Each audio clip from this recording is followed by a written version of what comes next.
សួស្តីពុកម៉ែបងប្អូនទាំងអស់គ្នាថ្ងៃនេះយើងមកចែករំលែកនៅចំណេះដឹងថ្មីនៅក្នុងវីដេអូថ្មីដែរអញ្ចឹងវីដេអូថ្មីនេះយើងនឹងចែករំលែកទាក់ទងជាមួយនឹងរបៀបក្នុងការដោះទៅលើ Talkback ភាគច្រើនគឺ Talkback គឺមាននៅក្នុងប្រភេទទូរស័ព្ទដៃគឺប្រភេទ Android ទាំង Oppo Vivo Phoenix ឬក៏ប្រភេទ Tecno អីជាដើមណាបងប្អូនអញ្ចឹងរបៀបក្នុងការដោះបងប្អូនយើងចូលអានេះខ្ញុំចូលទៅដាក់សិនហើយបន្តមកទៀតខ្ញុំនឹងប្រាប់ពីរបៀបដោះនិងរបៀបដាក់ដូចគ្នាដើម្បីឲ្យបងប្អូនអ្នកដែលបានសិក្សាក៏ដូចជាចង់ដឹងរបៀបដោះយ៉ាងម៉េចរបៀបដាក់យ៉ាងម៉េចគឺបងប្អូនសូមតាមនៅវីដេអូនេះទាំងអស់គ្នាចឹងបងប្អូននៅក្នុងប្រភេទ Android គឺយើងចូលទៅគឺយើងមានពាក្យថា setting បងប្អូននេះ setting នេះយើងចូលក្នុង setting នឹងមកអានេះខ្ញុំទៅរកពី option នឹងសិននៅក្នុងនេះនឹងប្រភេទទូរស័ព្ទPhoenix Smart នេះគឺវាមាន option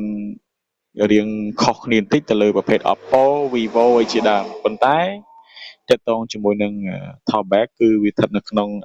accessibility ដូចគ្នាទេបងប្អូនអញ្ចឹងប្រភេទទូរស័ព្ទដៃ Android ប្រភេទ Phoenix Smart អញ្ចឹងគឺវាមាននៅក្នុងចូលនៅក្នុង option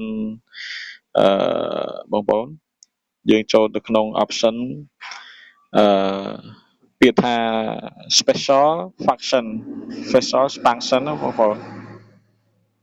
សំទោសបងប្អូនយើងនិយាយយើងអត់សូវច្បាស់បន្តិចចូលនៅក្នុងនេះបងប្អូន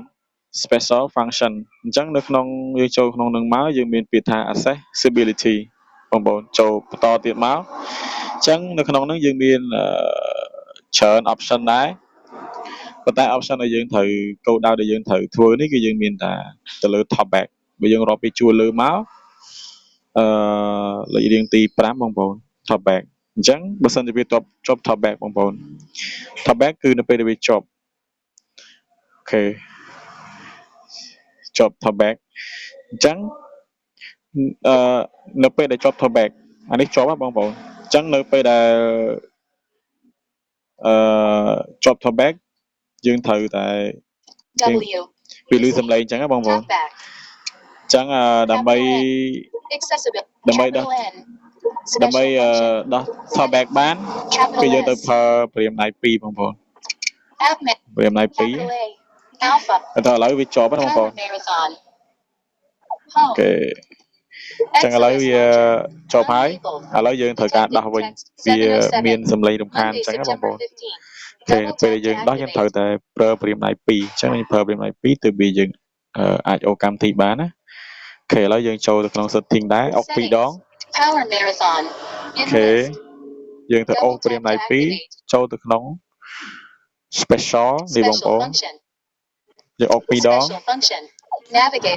តមកទៀតយើងត្រូវចូលទៅក្នុង option accessibility អុក2ដងហើយយើងរាប់មើលជួរទី5បង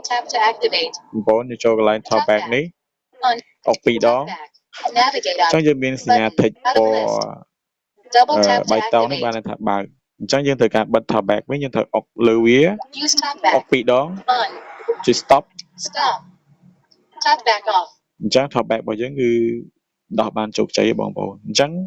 សម្រាប់វីដេអូថ្មីមួយនេះគឺមានតែប៉ុណ្្នឹងទេបើសិនជាបងប្អូនពេញចិត្តនៅវីដេអូថ្មីនេះកុំភ្លេចជួយ like share និង subscribe នៅក្នុង channel ទូរស័ព្ទដៃរបស់ខ្ញុំផងអរគុណច្រើន